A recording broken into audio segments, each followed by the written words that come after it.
Saudara-saudara yang dikasihi Tuhan, di episode ke-28 yang lalu, kita sudah melihat betapa luar biasanya Yesus Kristus.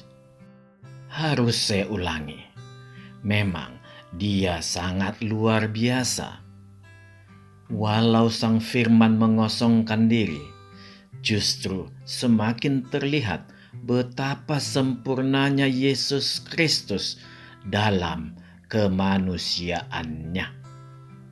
Dari sini kita jadi mengerti apa maksud mengosongkan diri ketika Sang Firman berinkarnasi menjadi manusia, yaitu Sang Firman tidak mencampuri otoritas Yesus Kristus sebagai manusia selama Yesus Kristus berada di dunia untuk menjalankan perintah Bapanya.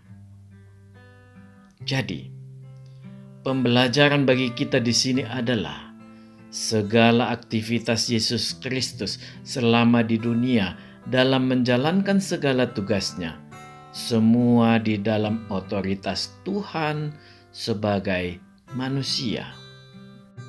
Video model seperti ini harus kembali saya keluarkan untuk mengantisipasi pengajar-pengajar sesat seperti Erastus Sabdono, Joshua Tewu, dan ajaran anti-Tritunggal lainnya yang marak saat ini. Seperti Allah Mayor dan Allah Minor, Oneness, atau bisa kita katakan Unitarian. Juga aliran Dwitunggal yang hanya mengutamakan Sang Bapa dan Yesus Kristus, serta Sabelian, yang kesemua aliran ini mirip dengan Saksi Yehova yang merefer ajaran Arius. Saudara-saudara yang terkasih, di bagian satu ini kita akan membahas seberapa banyak pun varian ajaran anti-Tritunggal ini, kuncinya hanya satu. Semua mengerucut pada ajaran Saksi Yehova dan lebih mengerucut lagi pada ajaran Arius. Dan di baliknya, mereka perlahan memunculkan klaim bahwa Yesus Kristus adalah ciptaan. Dengan klaim ini, mereka sebenarnya mulai melakukan penyangkalan pada kealahan Yesus Kristus. Dari sini, bisa kita pastikan ajaran mereka ini merupakan bagian karya dari antikristus, karena segala doktrin baru yang mereka gaungkan seluruhnya bertentangan dengan Alkitab. Pada bagian 2 nanti, kita akan membuka siapa itu Yesus Kristus dan betapa dahsyatnya Dia, sehingga tidak ada kesimpulan lain selain setiap mulut akan berkata memang Dia adalah Allah. Bagi Erastus Sabdono dan Joshua Tewu, kita lebih fokus karena mereka ini cukup cerdas bersembunyi di balik ajaran kekristenan yang mereka berikan. Dan memang mereka lakukan dengan baik dari sisi kekristenan. Tetapi di balik ajaran mereka, mereka tidak pernah lupa menyisipkan apa yang mereka klaim sebagai hasil kontemplasi mereka yang bercerita tentang Yesus Kristus yang lain. Kesamaan yang sangat terlihat dari keduanya. Kontemplasi mereka ini sangat ngawur karena tidak didukung Alkitab. Banyak umat mereka yang terpesona dan akhirnya terbenam dalam keterpesonaannya. Umat mereka inilah yang menjadi target kita. Saudara-saudara yang terkasih, sekali lagi saya menghimbau agar Anda menonton episode 28 serta video-video yang ada linknya di kolom deskripsi. karena erat kaitannya dengan topik yang sedang kita bahas. Di sana bisa kita melihat bahwa Allah kita tidak terbayangkan dan jauh melampaui apa yang dikatakan Alkitab. Disinilah kebesaran Allah dalam kemanusiaan Yesus Kristus yang diakui oleh Alkitab sendiri. Seperti yang tertulis di Yohanes 21 ayat 25. Yohanes sangat paham siapa itu manusia Yesus Kristus.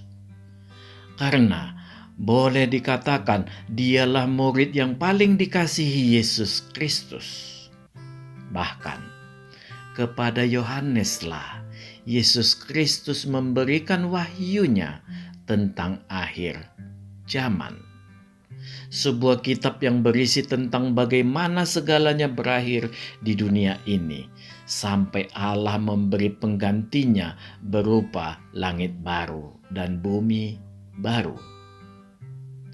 Kitab Wahyu adalah kitab yang sangat menggetarkan dan menakutkan sekaligus memberi harapan bagi umat manusia.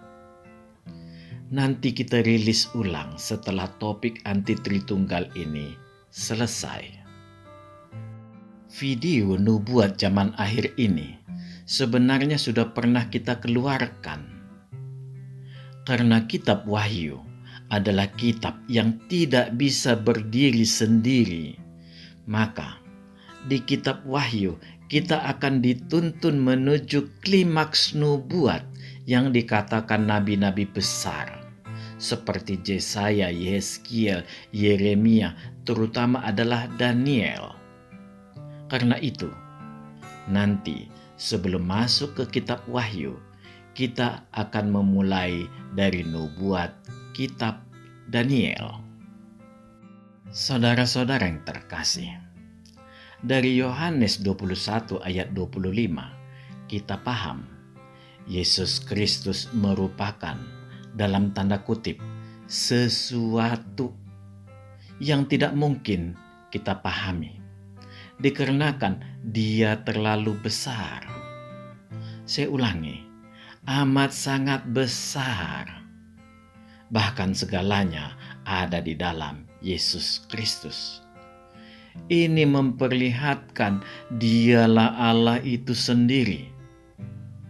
Oleh karena itu, jangan kita bingkai Yesus Kristus sebatas batok kepala kita. Percayalah pada apa yang dikatakan di Yohanes 21 ayat 25. Inilah isyarat Alkitab yang memperlihatkan, kita ulangi kembali, Yesus Kristus tidak mungkin bisa kita pahami dengan tuntas. Artinya, jangan membuat format tentang Yesus Kristus menurut pemikiran kita. Apalagi hanya berdasarkan kontemplasi yang menyesatkan. Jalan terbaik untuk menempatkan Yesus Kristus adalah seperti apa yang dikatakan Alkitab. Oleh karena itu, saya berharap Anda berhati-hati. Jangan sembarangan mengotak-atik Yesus Kristus, apalagi tanpa rasa hormat. Karena apa yang Anda lakukan itu akan mendukakan Roh Kudus Tuhan. Apa kaitan dengan Roh Kudus? Bila kita ingin mendalami tentang Yesus Kristus, harus seizin Roh Kudus. Karena hanya Roh Kudus yang dapat menjelaskan tentang Yesus Kristus dengan sempurna. Kita paham konsekuensinya bila kita mendukakan Roh Kudus. Karena itu adalah bentuk dosa yang tidak terampuni. Saudara-saudara yang terkasih, marilah kita membacanya sekaligus juga dari Kolose 1 ayat 15 sampai 17. Kita mulai dari Yohanes 21 ayat 25. Masih banyak hal-hal lain lagi yang diperbuat oleh Yesus. Tetapi jikalau semuanya itu harus dituliskan satu persatu, maka agaknya dunia ini tidak dapat memuat semua kitab yang harus ditulis itu. Kita lanjutkan dari Kolose 1 ayat 15 sampai 17. Ia adalah gambar Allah yang tidak kelihatan, yang sulung, lebih utama dari segala yang diciptakan. Karena di dalam Dialah telah diciptakan segala sesuatu yang ada di sorga dan yang ada di bumi, yang kelihatan dan yang tidak kelihatan, baik singgasana maupun kerajaan, baik pemerintah maupun penguasa. Segala sesuatu diciptakan oleh Dia dan untuk Dia. Ia ada terlebih dahulu dari segala sesuatu, dan segala sesuatu ada di dalam Dia. Demikianlah firman Tuhan. Sebenarnya sangat banyak ayat-ayat yang bisa Anda temukan yang menceritakan kedahsyatan manusia Yesus Kristus ini. Memang Alkitab tidak pernah main-main dengan isinya, karena semua memiliki kait-mengait dengan Allah. Alkitab sangat terlihat menceritakan tentang Allah apa adanya. Dari sini kita menjadi sadar bahwa kesaksian Alkitab itu adalah pernyataan Allah sendiri mengenai kenyataan Allah atau realitas diri Allah sendiri. Artinya, apabila ada realitas yang lain yang muncul tentang Allah, sudah pasti akan merontokkan konstruksi Alkitab. Saudara-saudara yang terkasih, bila klaim kita tentang Allah dan Yesus Kristus itu tampak mendestruksi konstruksi Alkitab, maka kita harus mundur. Karena kita harus sadar bahwa kita sudah melampaui sebuah garis asimptot. Bila Anda tetap ngotot, itu hanya memiliki arti bahwa Anda memerlukan Alkitab yang baru untuk mendukung teori baru Anda tentang Allah dan Yesus Kristus Anda itu. Ucapan Anda dengan merendahkan Bapa Gereja mula-mula itu sama sekali tidak berguna. Hanyalah bumbu-bumbu semata untuk membackup ajaran Anda. Sama seperti Anda merayu umat Anda melalui ajaran yang terlihat baik. Padahal Anda sadar, iblis sendiri saat ini tidak mau berhadapan dengan manusia secara frontal. Di zaman modern ini, iblis justru memperlihatkan cara baru dalam menyebarkan pengaruhnya. Dia memperlihatkan ke seluruh dunia bahwa dia juga bisa melakukan hal yang baik. Tujuan iblis agar manusia menanamkan di dalam pikirannya bahwa perbuatan baik itu tidak selalu dari Allah. Bila perlu, manusia melupakan bahwa sumber perbuatan baik itu adalah hasil dari persekutuan melalui hidup bersama Allah. Itulah ajas hidup di dalam pokok anggur yang benar. Sebagaimana Anda mengandalkan olah pikir Anda untuk meng-create Yesus Kristus sesuai dengan pikiran Anda, maka di dalam kesadaran Anda juga memakai olah pikir Anda untuk melahirkan hidup benar dengan melupakan kealahan Yesus Kristus. Sadarkah Anda, wahai para pengajar sesat, bahwa Anda dengan sengaja menjauhkan umat dari pokok anggur yang benar itu. Wahai umat para pengajar sesat, saya harap Anda menjadi sadar. Anda sedang diseret ke lumpur kebinasaan kekal. Saudara-saudara yang terkasih, satu hal yang sangat penting, Arius itu bukan satu-satunya tokoh sempalan gereja yang menolak Tritunggal.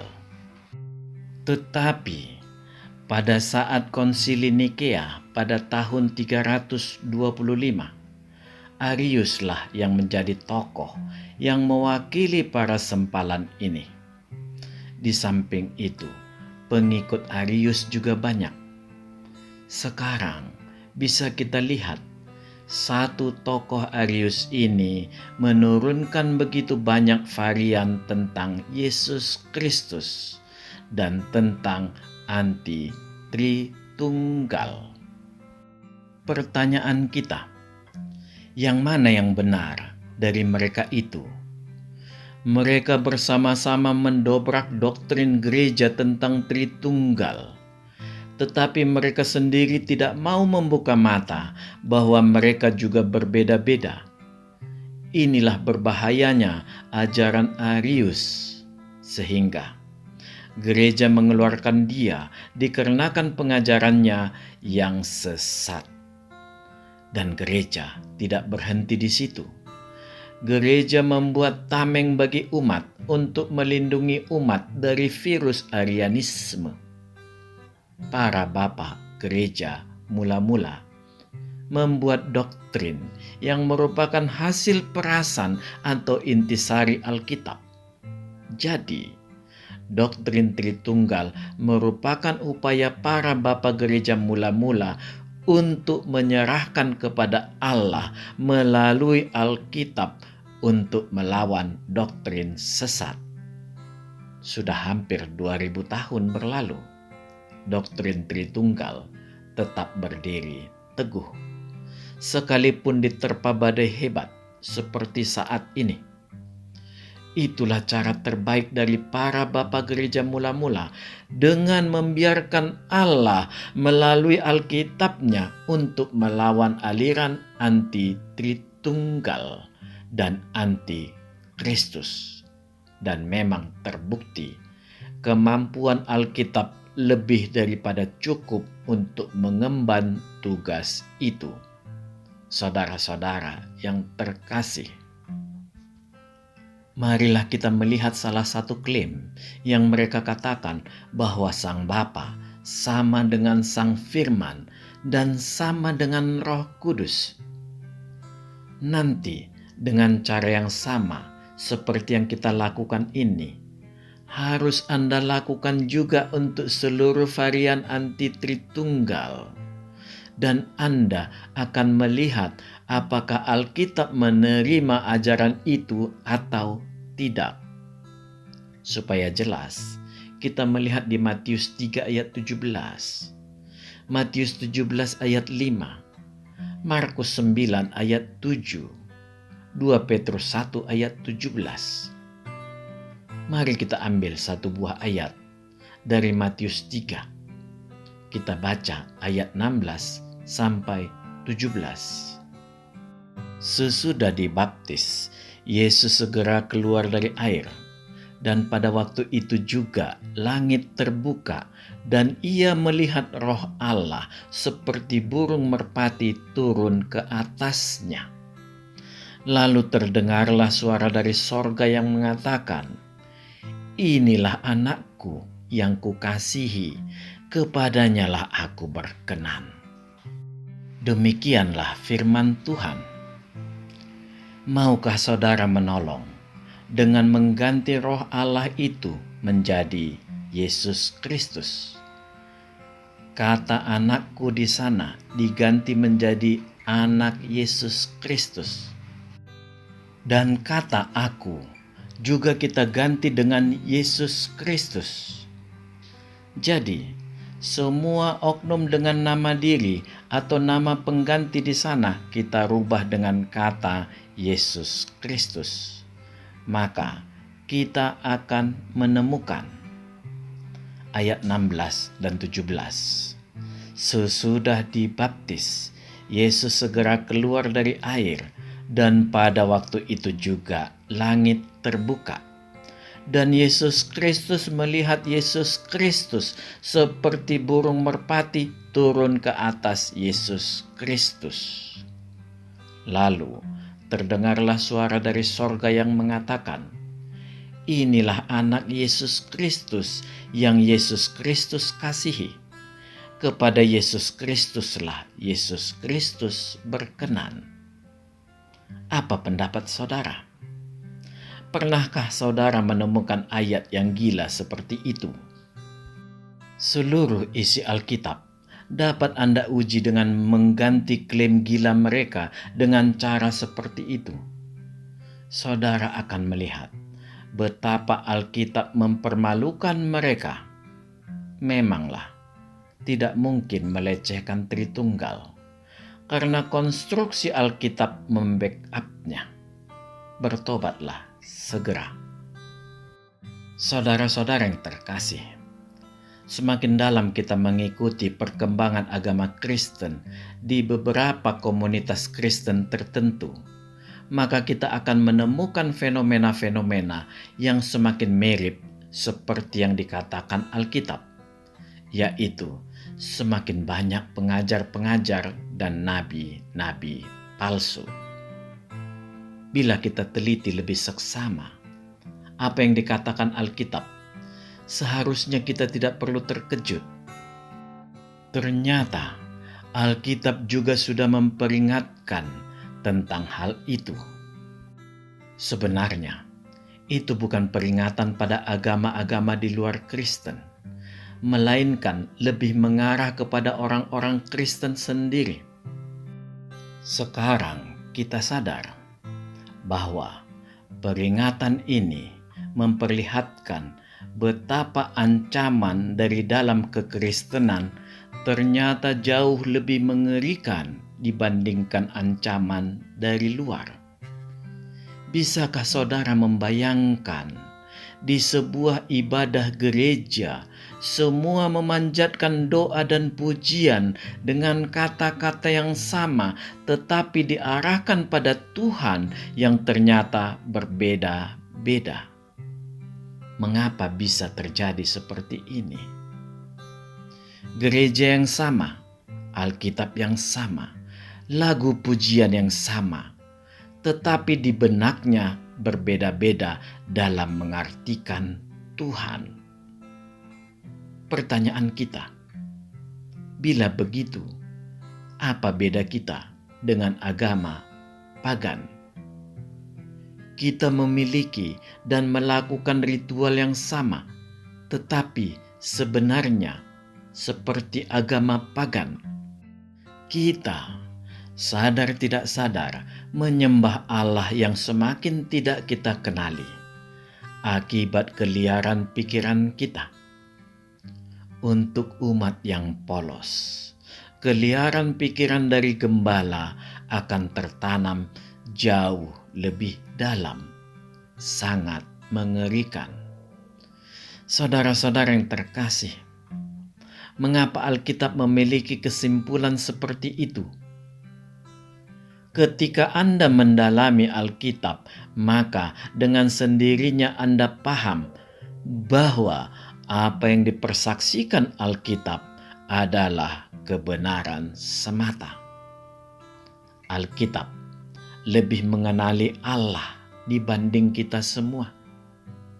Mengapa saya mengatakan itu? Karena Alkitablah yang mengenalkan Allah kepada orang Kristen. Karena itulah kita harus mengikuti apa yang diminta Alkitab dalam upaya kita untuk mengenali Allah lebih dalam lagi, yaitu memohon tuntunan Roh Kudus. Bila ini kita lakukan, maka Alkitab yang kita baca itu akan menimbulkan rema di telinga kita, yang akan terus berbicara kepada kita tentang Yesus Kristus. inilah suara Roh Kudus yang bercerita kepada kita, dan kita bertekun mendengarnya. Kembali kita bertanya, mengapa harus seperti itu? Allah dapat kita lihat dan kenali melalui segala apa yang diciptakannya. Allah juga dapat kita lihat dan kenali melalui kesaksian yang banyak kita temukan di Alkitab. Kita sadar, Alkitab adalah buku yang berisi tentang perbuatan Allah, sejarah manusia, serta rencana dan rancangan Allah bagi seluruh ciptaannya. Jadi, limitasi kita dalam mengenali Allah sudah diberi Allah melalui Alkitab. Artinya, dengan informasi yang diberikan Allah melalui Alkitab, itu sudah lebih dari cukup bagi kita. Sebagai catatan pertama yang harus kita pegang dengan erat di sini, pengetahuan dari Alkitab itu sudah cukup untuk menyelamatkan kita dalam hal mengenali Allah. Iya, memang kita harus mengenali Allah, dan itu perintah Allah sendiri.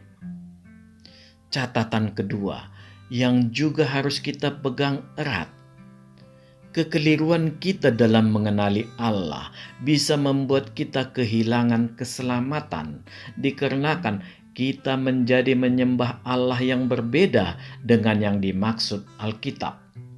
Jadi, kita memang tidak bisa sembarangan.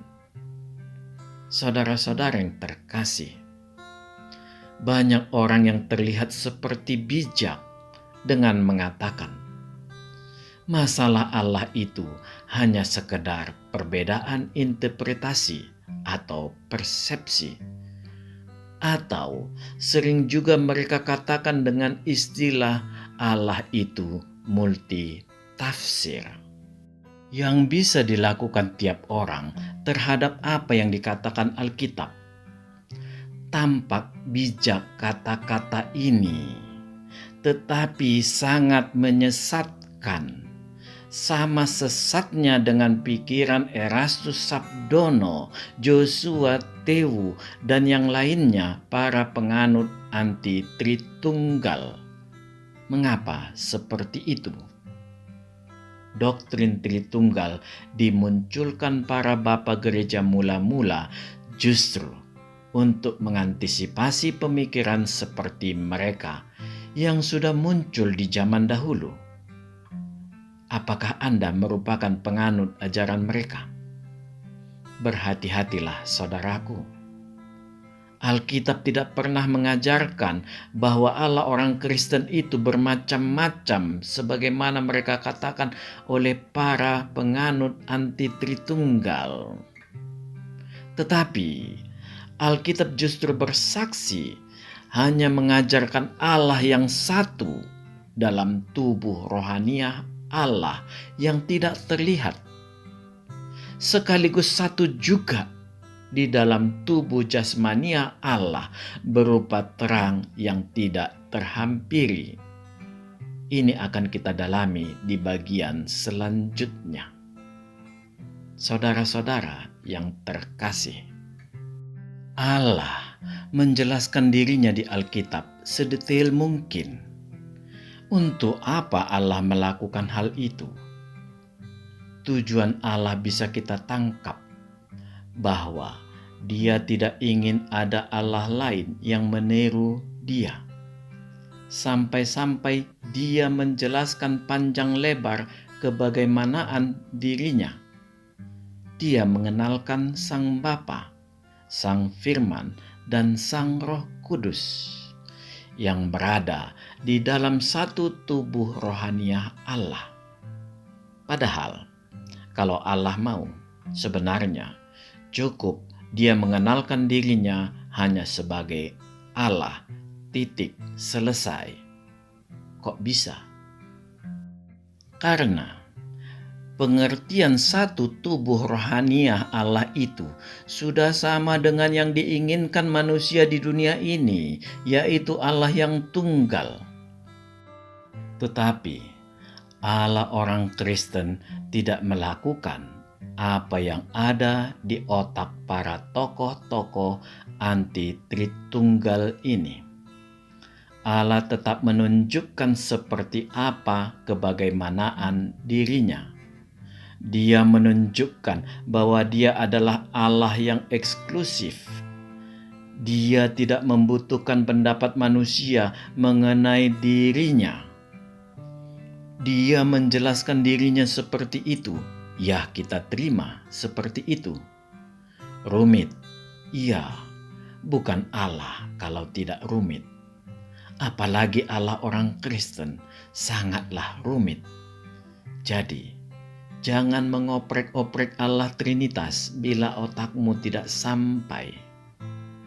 Saudara-saudara yang terkasih, Allah memproklamirkan yang bukan seperti Dia, itu bukanlah Allah. Dengan kata lain, Dialah standar tentang apa yang namanya Allah. Titik. Sebenarnya sangat jelas maksud Allah. Dia sangat keras. Kita sebut dalam tanda kutip mengancam orang yang ingin menyembah Allah yang bukan Dia. Wajar. Dia pemilik semua yang ada di dunia ini.